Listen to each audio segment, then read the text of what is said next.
Shalom rekan-rekan sekalian, pada hari ini saya akan membagikan kepada kita semua tips bagaimana agar tidak gugup ketika berkhotbah. Sebelumnya tentu saja kita semua harus mengingat terlebih dahulu bahwa berkhotbah bukan sekedar pidato atau presentasi biasa, tapi berkhotbah adalah suatu bentuk pelayanan. Oleh karena itu, lebih daripada segala tips teknis, sangat penting untuk seorang pengkhotbah hatinya melekat pada Tuhan, persiapan rohani dengan baik melalui doa dan sebagainya, dan kemudian sungguh-sungguh mengasihi jiwa-jiwa dan rindu agar setiap pendengar mempraktekkan firman. Tips yang pertama, datanglah lebih awal daripada seharusnya. Mungkin 5 menit lebih awal, 10 menit lebih awal, 15 menit lebih awal. Kenapa? Karena itu akan memberikan kepada kita kesempatan untuk berdoa, menenangkan diri, menarik nafas, melihat keadaan, seperti apa audiensnya.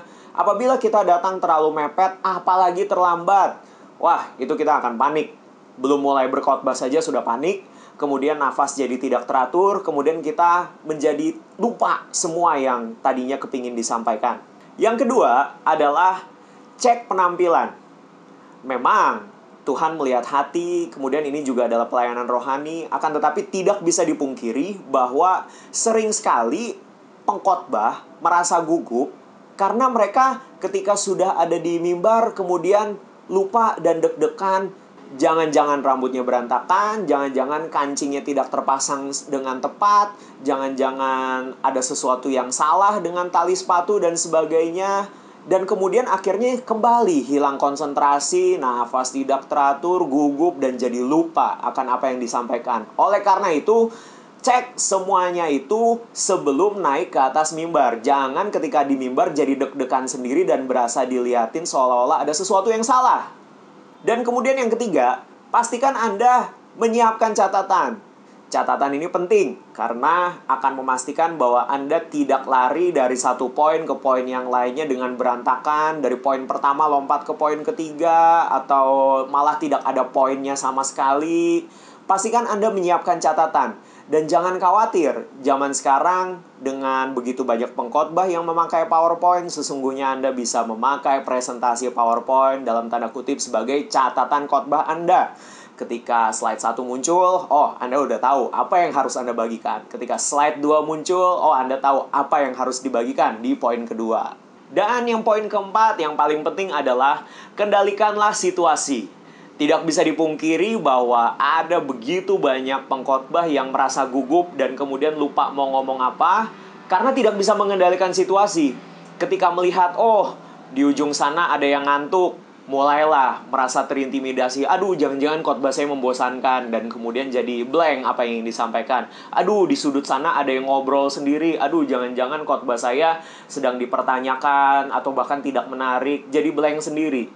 Kendalikan situasi. Dan Anda bisa mengendalikan situasi dengan beberapa cara. Contoh, Anda bisa membuat yel-yel terlebih dahulu yang disepakati di awal khotbah. Dengan membuat yel-yel, maka Anda akan menghindari untuk mereka ngantuk. Wah, kalau udah ada yang terlihat ngantuk, ajak yel-yel. Kemudian kalau misalnya ada yang mulai ngobrol sendiri juga, ajak yel-yel. Dan kemudian Anda juga bisa mengendalikan situasi dengan cara berinteraksi dengan jemaat, dengan para pendengar. Jangan biarkan ada sedikit pun kesempatan mereka terlarut dalam lamunan atau imajinasi mereka sendiri. Contohnya, Anda bisa sedikit turun dari mimbar kalau diperbolehkan oleh panitia. Berjalan ke ujung yang satu, berjalan ke ujung yang lain, berikan pertanyaan yang relevan dengan topik khotbah yang sedang Anda sampaikan, sehingga kemudian mereka pun merasa harus memperhatikan jadinya, sehingga mereka tidak ada kesempatan sama sekali untuk terhanyut dalam imajinasi mereka. Interaksilah, jalan berkeliling, ajukan pertanyaan, minta pendapat mereka mengenai apa yang sedang Anda khotbahkan. Dan pada akhirnya saya ingin menyampaikan bahwa sesungguhnya menjadi gugup itu sangat wajar. Bahkan Alkitab mencatat bahwa Musa pun awal-awalnya menolak akan panggilannya karena dia tidak pandai bicara. Dan kemudian tugas untuk bicara diserahkan pada Harun. Tapi ternyata seiring dengan waktu, pada akhirnya semakin terampil juga dengan pengurapan yang daripada Tuhan, dengan pembentukan dari satu kesempatan berbicara lain. Pada akhirnya Musa jadi terampil juga untuk berbicara. Demikian juga kita. Jangan khawatir, melangkahlah. maka lama-kelamaan kita akan terampil. Tuhan Yesus memberkati.